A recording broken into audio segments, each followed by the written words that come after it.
السلام عليكم ورحمة الله وبركاته. مرحبا بالإخوان والأخوات.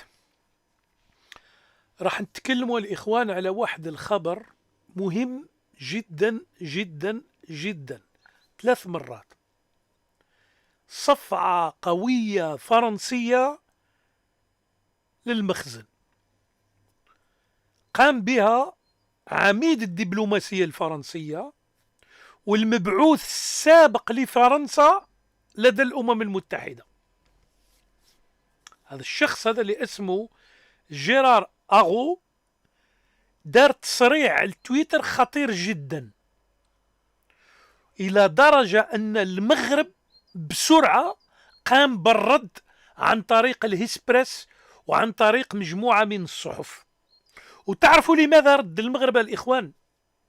باش يمتص الضربة، باش يقول له ما انا صرحت بها واقراها كالتالي، باش يمتص هذاك لو كو دو بوان اللي نزل عليه، وهو خطير جدا. ضرب مصداقية المغرب وخلى الكثير من السياسيين وراح صراحة يعرفوا في العالم كامل أن المغرب كانت تدافع عليه فرنسا في السنوات اللي قبل هذه السنوات.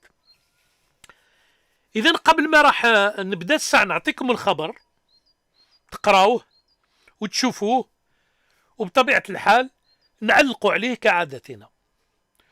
وأقول للإخوان أتمنى منكم ديروا شير، ديروا لايك، وديروا أبوني للصفحة، بارك الله فيكم، باش إن شاء الله تعالى نساندوا الصفحة، نقوموا مع أهلنا في الصحراء. لذا لاحظتوا اليوم المغرب مجيش جيوش لا تعد ولا تحصى من الأبواق، يقودوهم ناس من المخابرات وأشباه المثقفين، مثال هذاك المريض هذاك اللي اسمه سليمي، وهذا المعتوه هذا القليل الأخلاق الصنايبي، وضيف واحد مسمي حاله بروفيسور إلى آخره. بلا ما نتكلموا على هذا الأشخاص الإخوان، احنا لازم نلتزموا الدليل. هما عادة إذا لاحظت في المداخلات ديالهم يدير كاميرا على وجهه يبدأ يحكي، ماك شايف دليل ولا أي أمور، يعني صدقوا والسلام. لأن هذا يقولوا له الأسلوب التحلقيت، أسلوب الحلقة، يدير جو سبيكتاكل كما يديروا لي سبيكتاكل في مراكش. هذا هو الأسلوب البسيط جدا، ويقول لك راهم قالوا ورام قالوا واحد المشاكل وقعوا إلى آخره، ويعطيك واحد النوع من السسبانس ويخلق لك واحد الأمور، وخاصة في الجستوال، في هذيك الطريقة اللي يحركوا بها يديهم والطريقة اللي يحركوا بها عيونهم، باين بأنهم تلقاوا تدريب من طرف المخابرات المغربية باش يأثروا، لكن هيهات لهم. على كل حال حتى لا أطيل نمشي مباشرة للموضوع. إذن هذا اللي هو جيرار أغو، اللي هو المبعوث الأممي السابق لدى الأمم المتحدة. ماذا قال هذا جيرار أغو؟ en gros، يعني بصفة عامة، c'est l'habituel chantage، سمعوا كلمة الشونتاج، marocain sur le Sahara occidental à la suite de la volte-face américaine alors que، سمعوا مليح هذا الكلام، وكلام خطير لازم نقراو بين السطور ونحاولوا هذا الفقرة الصغيرة اللي هي خفيفة في اللسان لكن ثقيلة في الميزان، نقراو كل ما تحت السطور. La volte-face américaine alors que pendant des décennies la France a été seule pour défendre les intérêts marocains au Conseil de sécurité. كلام خطير وثقيل. يقول لك المغرب بعد ما دار لهم التغريدة بين قوسين، بعد ما دار لهم التغريدة ترامب، اعتبروا حالهم أنهم أنهوا قضية الصحراء، وبطبيعة الحال اعتبروا حالهم يقدروا يستغناو على فرنسا اللي دافعت عليهم لمدة عقود pendant des décennies، يعني كما يقولوا دي ديسني جاية من العشرات، يعني منذ عشرات العقود. وفرنسا تدافع عليهم كما نقولوا احنا في الأمم المتحدة وتدافع على مصالحهم. هنا واش نقرأ واش نفهموا الإخوان؟ نفهموا أولا مثل ما كانوا يقولوا الإخوة الصحراويون أن من كان يقف حجر عثرة في تقدم ملف الصحراء في الأمم المتحدة واللي كانت تتعرقل، وكلكم تتذكروا الإخوان. راح نعطيكم بعض المحطات ربما الإخوة الصحراويون يعرفوها أفضل مني، لكن نتكلم مع بعض الإخوة ولا ربما بعض الشباب اللي ما عندهمش خلفية باك جراوند على قضية الصحراء.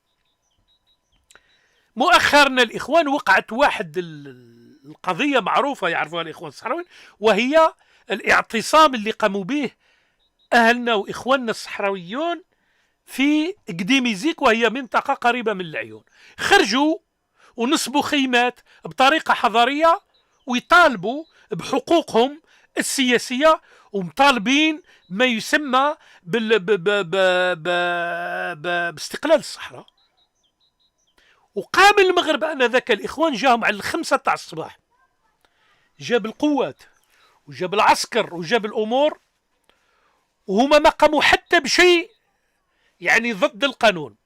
خرجوا بعاد على ما يسمى مدينة العيون، ما عرقلوا لا ناس، ما تعدوا لا على لا ناس، وقام المغرب بالأسلوب الهمجي، ومات فيها شاب وماتوا فيها كثير، واعتقلوا فيها الصحراويين ما زالوا إلى حد الآن موجودين في السجون، حكم عليهم ب20 سنة، فيهم حتى اللي حكم عليهم بالمؤبد. للشعب يوجد في منطقة جو داخلين عليها وما عندهم السيادة، داخلين المنطقة الصحراء، العالم كامل، الأمم المتحدة. شوف حتى المسؤول الفرنسي يقول لك الصحراء أوكسيدونتال، ما يقولش الصحراء مغربية. لو كان الفرنسي هذا قال لك الصحراء أوكسيدونتال. كل العالم، فرنسيا كان، بريطانيا، أمريكيا، كلهم يقولوا الصحراء أوكسيدونتال. والمغرب بيجيك لبيتك هذا الجبان اللي يسكنوا عنده السبنيول وحاكمين له أكثر من 11 جزيرة. نعطيكم معلومة الإخوان باش تعرفوها. كاينة جزيرة قريبة من الحسيمة، هذه ما تتعداش 300 متر، توقف على البلاج تاع الحسيمة تشوف البينيون هذا تاع الحسيمة، تشوف الروشي هذا، حاكمة فيه إسبانيا. يعني على 300 متر حاكمة عليهم إسبانيا، وحاكمة الجزر، وحاكمة سبتة ومليليا، وما يتجرؤوش يقولوا كلمة.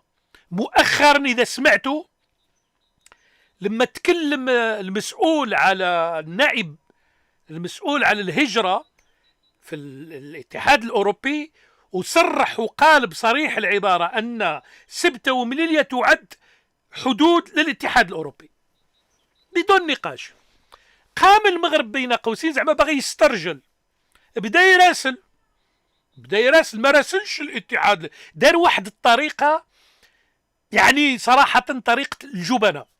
لأن عادة الإنسان اللي عنده مشكل من مفروض الإخوان المغرب يروح يطالب بسبتة ومليليا في الأمم المتحدة. هو راح طالب في 63 مشى حط يطالب في سيدي إفني والصحراء في 63. السؤال اللي يطرح في نفسه the question the principle la question principale اللي لازم نطرحوها، لماذا ما يمشيش لهذا الأمر هذا؟ يمشي الأمم المتحدة بطريقة قانونية ويطالب. حتى قصة الصحراء الشرقية إذا لاحظتوا الإخوان الجزائريين، وهذه بتوين بركات، وهذه نصيحة منكم كأخوكم يعني ننصح بها نفسي وننصح الإخوان، ما تسمعوش كلمة الصحراء الشرقية أو هذه يتسلاو بها، يستفزوكم، يستفزوا بعض الجزائريين الشباب الصغار ويستفزوهم. أنا أتحدى من هذا المنبر محمد السادس، ونتحدى الملكية المغربية، ونتحدى الوزير الأول المغربي، ونتحدى رئيس البرلمان ولا رئيس الحكومة ولا وزير الخارجية يخرج في تصريح رسمي يطالب فيه الصحراء الشرقية. اما يخرج لك منار السليمي ويخرج لك الصرايبي ويخرج هذو غير بيادق ديال المخزن، جابوهم يتسلاو بهم باش يديروا بهم مثل باش يهيجوا بهم الأغنام ويهيجوا بهم الأمور. أقولها للمرة الألف، أتحداكم إذا فيكم ذرة من الرجولة سواي دي زوم ريكلامي هذه اللي تقولوا لها أنتم الصحراء الشرقية، قولوها بطريقة مباشرة هكا رسميا، تكون عندكم الجرأة. حنا ردينا عليكم بالرسمي، رد عليكم قائد الأركان، قال لكم تدوي ترعف، يعني تتحرك نرعفك، يعني تدخل بشبر نمسحك مسحا مفعول مطلق. حنا نتصرفوا تصرف الرجال، ما تصرفوش حنا تصرف نطلقوا منار السليمي ولد الفقيه، ولا نطلقوا ولد هذا المريض هذاك، ونطلقوا واحد يقول لهم بروفيسور، والاخر طالقين وجالسين يتسلاو ويستفزوا الجزائريين. ونزيد نقول لكم كلمه اخرى للاخوه الجزائريين، ركزوا على قضيه الصحراء، لأن المشكل اللي خلاهم يسعروا ويديروا هذه التصرفات باش يوجهوا الشباب الجزائري والإخوة الجزائريين على قضية الصحراء، على قضية هذا الشعب الطيب اللي حابين ياخذوا له أرضه وهما ما عندهمش عليها السيادة، وباغيين يتوهوكم في واحد المتاهات، قضية تاريخ ولا الأمور. هذا كلام لا يسمن ولا يغني من جوع، صدقوني كلام لا يسمن ولا يغني من جوع صراحة. لو كان المغرب عنده أوراق صحيحة، كيف انت شوف، انا نعطيكم مثال الاخوان، خليني نتكلم معكم. الاخوه الجزائريين والاخوه اكثر من 20 سنه والمساجين تاع المغرب موجودين في تندوف جزائريه. اذا عندك انت اكثر من 4000 اسير موجودين عند الجزائر ونسيتهم 20 سنه وما شنيتش حرب على الجزائر تجي تاخذهم، يعني ما فيكش ذره تاع المراجل. اما الكلام انا تاع الصحراء الشرقيه وهذا الكلام، الاخوان الجزائريين والله نصيحه لنفسي، بينما اقول دائما فيه شرفاء المغرب، فيه الاخوه المغاربه الشرفاء اللي ما لازمش نغلطوا، ولا لازم الجزائريين ما تجمعوش وما تحطوش كل المغاربه. راه كاينين ناس ذهب في المغرب، وكاينين حاشاك مثل كل الشعوب، مثل ما هو الحال في الجزائر، كاين الصالح وكاين الطالح. لكن في المغرب نفس الشيء يا الاخوان، لازم ما تخطئوش يا جزائريين وتبعثوكم مثل ما هما يحاولوا يجيشوا المغاربه. احنا لا، المغاربه اهلنا فيهم الكثير من الشرفاء، وفيهم الكثير اللي رافضين هذه التصرفات ورافضين هذه الاشياء هذه، وفيهم ناس عاقلين، بينما فيهم الاغنام وفيهم حشاك الحيوانات والانثال والى اخره، مثل ما هو موجود في الجزائر. اذا نرجع لموضوعنا الاخوان، هذا المسؤول هذا هو اولا كان في ليكول بوليتكنيك، من عائله غنيه في مارسي، ومن الناس اللي دارسين، درس ليكول بوليتكنيك، دار مات سوب سبي، ماشي واحد حاشاك حمار ما يعرفش يقول، حتى يقول ما ولا هذاك الامور هذاك، لا هذا قاري، هذا سي كالكان دو كومبيتون، عندهم باك جراوند في لي ستاتيستيك، عنده يعني فورماسيون سيونتيفيك، مع احتراماتي للناس اللي داروا الادب، ماشي انا نتقول على الناس اللي داروا الادب، لكن حاب نقول لك شكون هذا. وخذا اوسي عطاو له بعض الاوسمه الشرفيه عند الفرنسيين. اذا هذا التصريح هي ضربه قاضيه للمغرب، باش الناس، حنا ما نهمناش المغاربه ولا الامور، باش الناس لان تويتر مكان يقراو فيه الناس الكل، يقراو فيه الطبقه المثقفه ويقراو فيه الناس باش يعرفوا ماذا كان يدور في كواليس الامم المتحده. اذا لاحظتوا الاخوان، باش نعطيكم اللينك تاع تويتر هذا، تلاحظوا باللي كاينه واحد الكونت تاع المخابرات المغربيه، لما تكلم جيرار اغو حكموا تو سويت اوتوماتيكلي، داروا تحته واحد المقال هكا، لان جيرار اغو ربما هو اللي حطه باش يبين كيفاه يستفزوا. قال لهم انتم تستفزوا، كل ما توقع قضيه الصحراء هي قضيه باغيين يستفزوا. وكاين سؤال اخر اللي حاب الاخوان نساله، ماذا يقع بين فرنسا والمغرب؟ حنا ماش نقراو هذيك الامور السطحيه، حنا سي بون عرفنا لاكوز، القضيه هي بيغاسوس، ما كانش فيها نقاش، وتكلم عليها بن جلون ودرنا عليها فيديو، هذه انتهينا. اما كلام هذاك المعتوه هذاك المريض هذاك يقول لهم سوا ديزون باللي لو ماروك بدا يكبر وبدا قوي، الاخوان صراحه شوف استحلفكم بالله، وحنوا على ابواب عرفات وعلى الامور هذه، بالله عليكم اي واحد ما يستحيش، البلد عنده 123 في المرتبه 123 تاع البنود تاع برنامج التنميه التابع للامم المتحده، وهذا الكريتير هذا ستان فاكتور كومبوزيت، داخل فيه الصحه، داخل فيه التعليم، داخل فيه كلش، يعني جاي جوردان برودوي تاع دي موين، سي موين جيومتريك اذا حبيت. اللي حب ان شاء الله ياتي اليوم نتكلموا على هذا الكريتير هذا اللي يديروا به الرانكين يرتبوا به. واحد عنده 123 في التنميه البشريه يقارن حاله بفرنسا. يعني الاخوان اذا يقول لك اذا لم تستحي فافعل ما شئت. واحد يقول لك مثلا، واحد مثل هذا منار السليمي هذا الاخوان، والله يا الاخوان صراحه نعطيو له قيمه لما نتكلموا عليه، لما نسمعوا يتكلم صراحه سامدون اونفي دو فوميغ. صحيح هو اذا كان يدعي انه محلل، حبذا لو كان يقدم لنا اشياء من التحليل. انسان يبقى يقرا واحد الورقه يطبس هكا ويخرجوا عينيه وباين عليه ربما مبوق ويبدا يتكلم من الزريبه وراي تبون وراي ازوات وراي الشرق وراي القبائل وكاين واحد المشكل. انت بعض الاحيان تبدا تسال حالك منين راك تجيب هذا الاخبار؟ احنا صدقناك منين راك تجيب الاخبار؟ اذا معناها المخابرات المغربيه اللي تعطيك هذا الاخبار كذبه يا اخي، كذبه.